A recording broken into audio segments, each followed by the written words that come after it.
मित्रों, सर्वांना क्रांतिकारी जय भीम।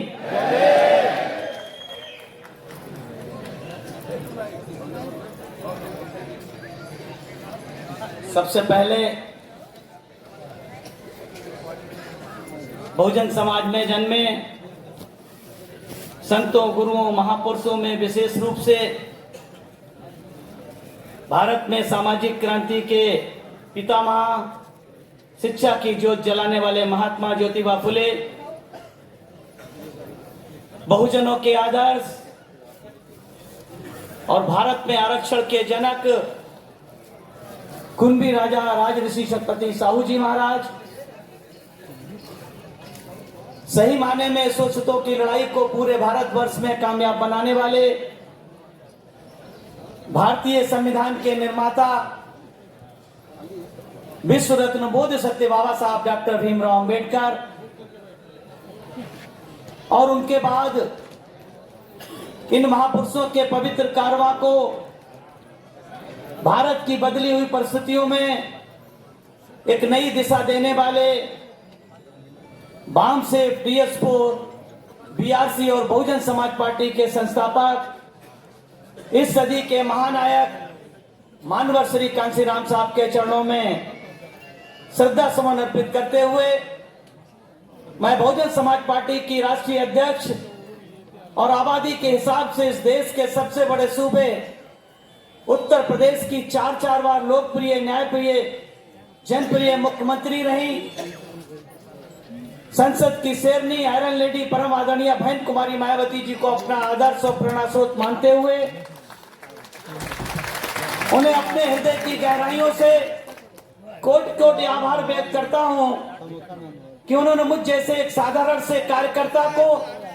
न सिर्फ उत्तर प्रदेश के उच्च सदन में भेजने का काम किया, बल्कि देश के सर्वोच्च सदन राज्यसभा में बोलने और बैठने का अवसर प्रदान किया। आज इस महाराष्ट्र प्रदेश की इकाई के द्वारा आयोजित शासक बनो कार्यक्रम के अंतर्गत मुख्य अतिथि के रूप में उपस्थित देश भर में युवाओं के प्रेरणा स्रोत बहुजन समाज पार्टी के नेशनल कोऑर्डिनेटर भाई आकाश आनंद जी, मंचासीन, देश के तमाम प्रदेशों में छत्तीसगढ़ से लेकर के राजस्थान तक, आंध्र प्रदेश, तेलंगाना जैसे महत्वपूर्ण राज्यों में बहुजन समाज पार्टी की गति को देने वाले राज्यसभा के सांसद भाई रामजी गौतम जी, मंचासीन महाराष्ट्र, तमिलनाडु, केरला और कर्नाटका के केंद्रीय कोऑर्डिनेटर छोटे भाई नितिन सिंह जी, बहुजन समाज पार्टी महाराष्ट्र के डायनामिक युवा और तेज तर्राक प्रदेश अध्यक्ष एडवोकेट संदीप ताजने जी, हमारे प्रदेश प्रभारी उलगेश चलवादी जी, प्रशांत इंगले जी, सुनील डोंगरे जी, मनीष कामले जी और समस्त प्रदेश और जिले से कोने कोने से आए हमारे बहुजन समाज पार्टी के सभी सम्मानित समर्थकगण, मित्रों, आपला महाराष्ट्र म्हणजे छत्रपती शिवाजी महाराज, महात्मा ज्योतिबा फुले, राजऋषी छत्रपती साहूजी महाराज, बाबासाहेब डॉक्टर आंबेडकर यांची जन्मभूमी आणि कर्मभूमी आहे। परंतु पुरोगामित्वाच्या भाषा सांगणाऱ्या आपला महाराष्ट्र राज्यामध्ये आज तक आता फुले शाहू आंबेडकर यांच्या विचारांचे कृतशील सरकार निर्माण झाले नाही आहे। सत्य आहे, गेली अनेक वर्षे फुले शाहू आंबेडकर यांचे नाव घेऊन राज्यातील बहुजन समाजा धूल फेकत आहेत। काम येथील राजकर्ते आणि सत्ताधारी पक्ष सातत्याने करीत आले आहेत।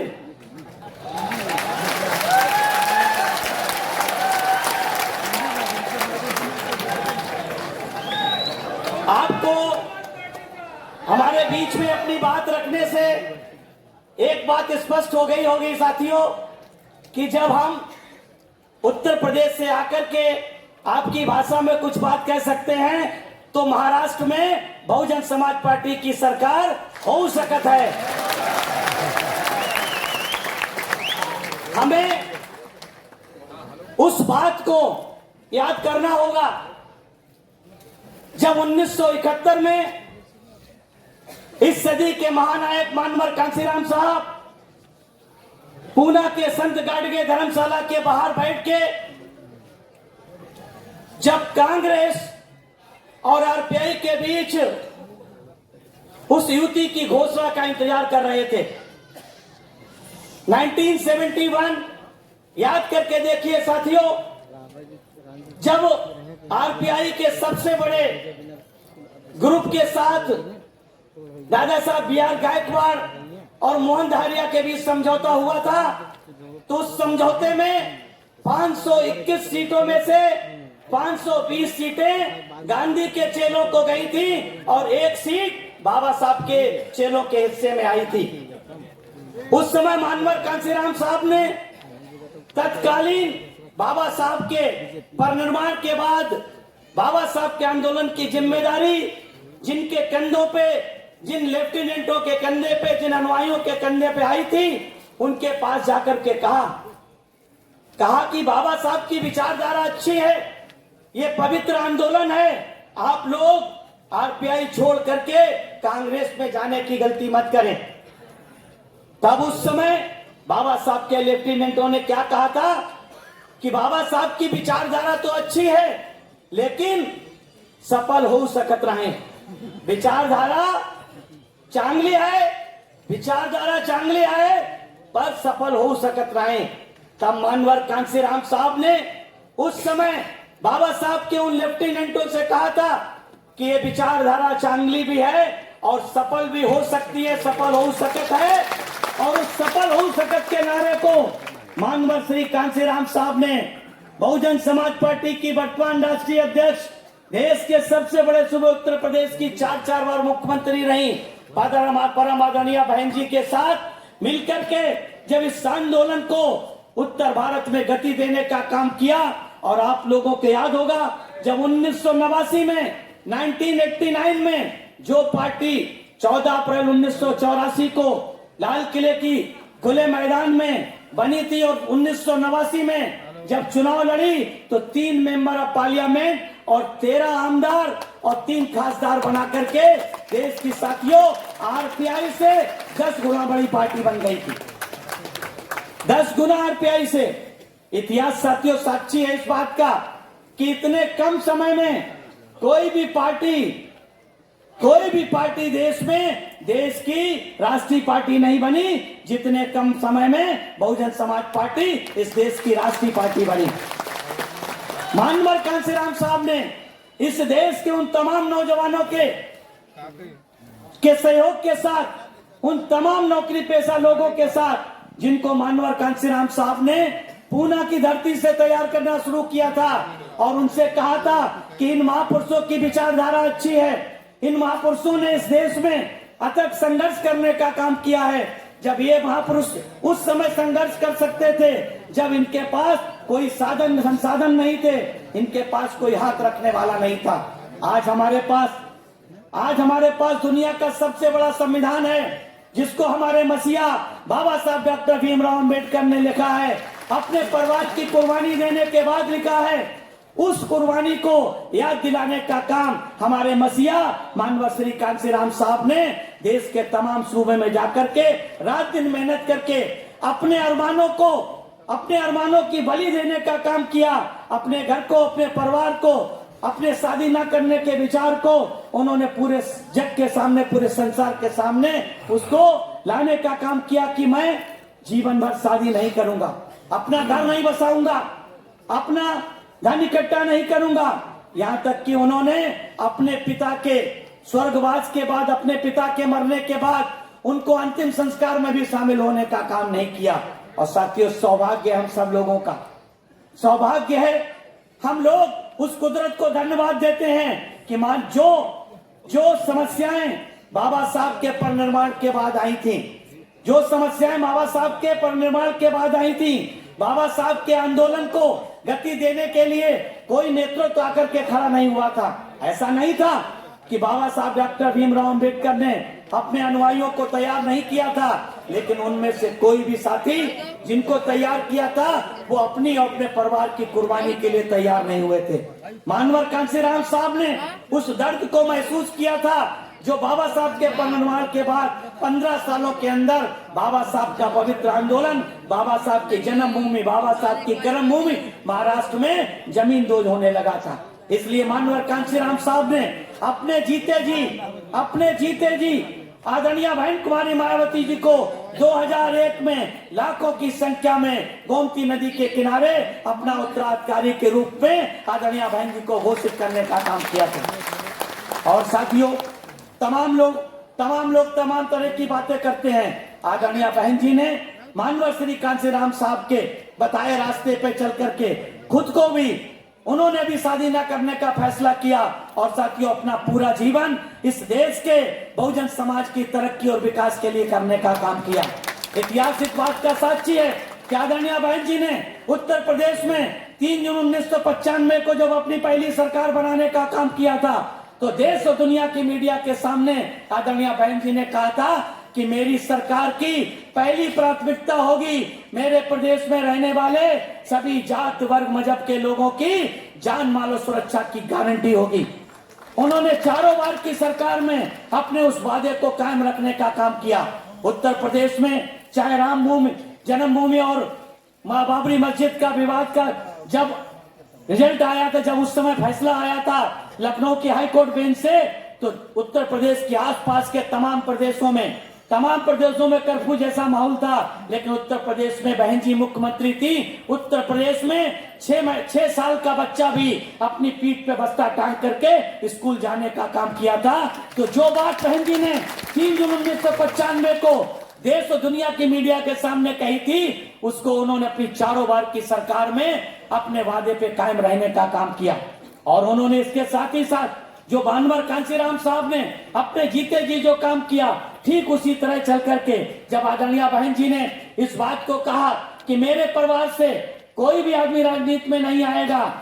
और बहन जी ने देश के तमाम युवाओं को, कम से कम 10 युवाओं को तैयार करने का काम किया, उन्हें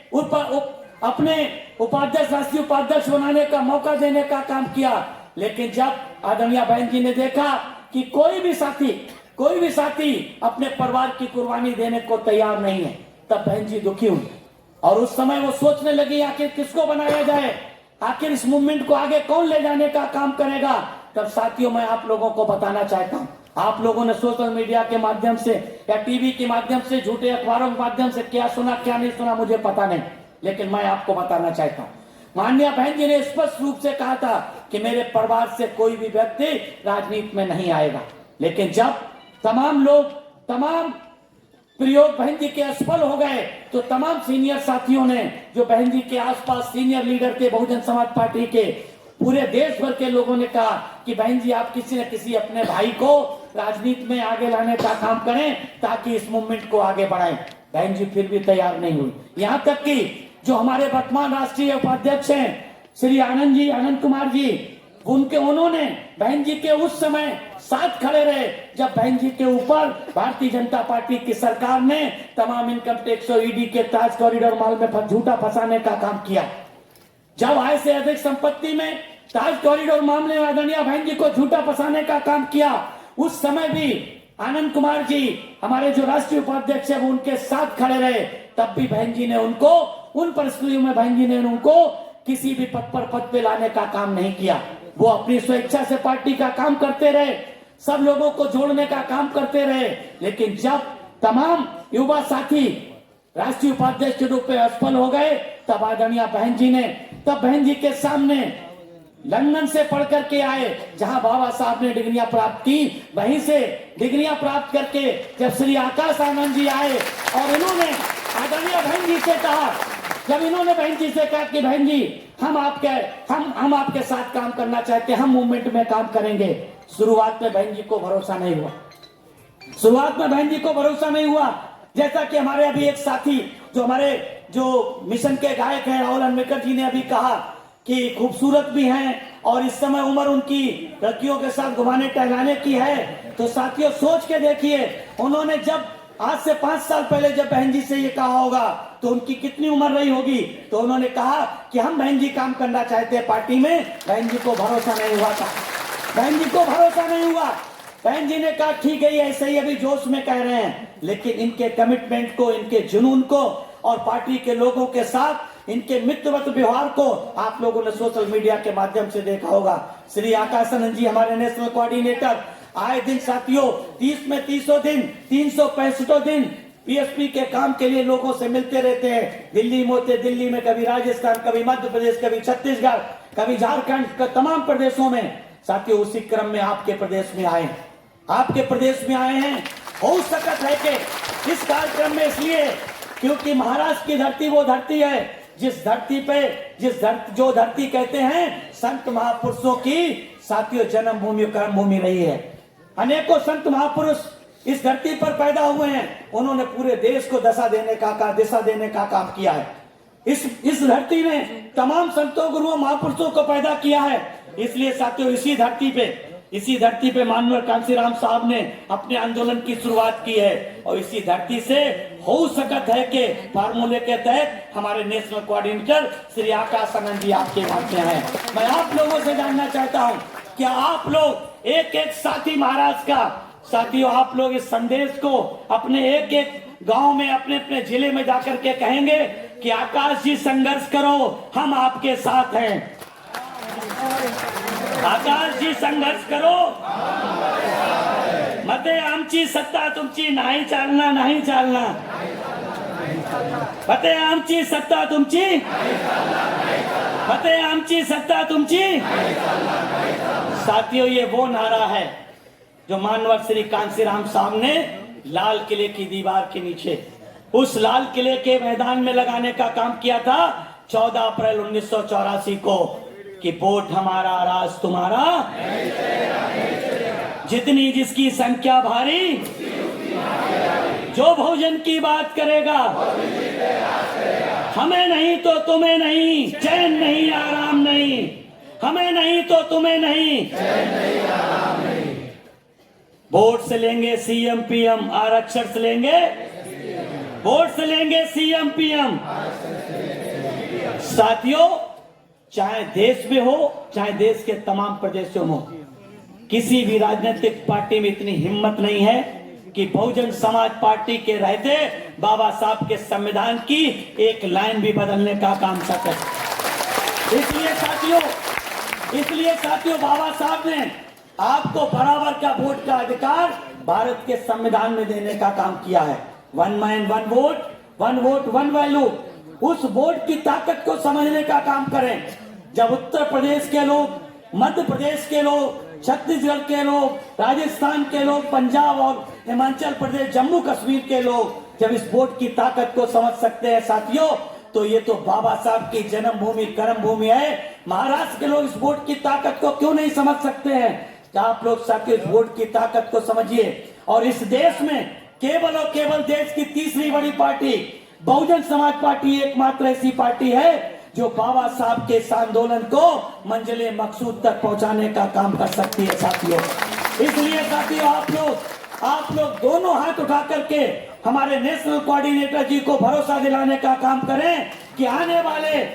विधानसभा के चुनाव में, आने वाले लोकसभा के चुनाव में, आने वाले बीएमसी के चुनाव में हम अपना वोट बहुजन समाज पार्टी को देने का काम करेंगे। देंगे साथियों। धन्यवाद आप सब लोगों का कि आप लोगों ने हमारी बात को स्वीकार करते हुए हमारे नेशनल कोऑर्डिनेटर, युवा दिलों की धड़कन, युवाओं के प्रेरणा स्रोत श्री आकाश आनंद जी को ये भरोसा दिलाने का काम किया है कि आने वाले समय में हम इस नारे को सफल करने का काम करेंगे। हो सकत है, हो सकत है, हो सकत है। जय भीम, जय भारत, जय महाराष्ट्र।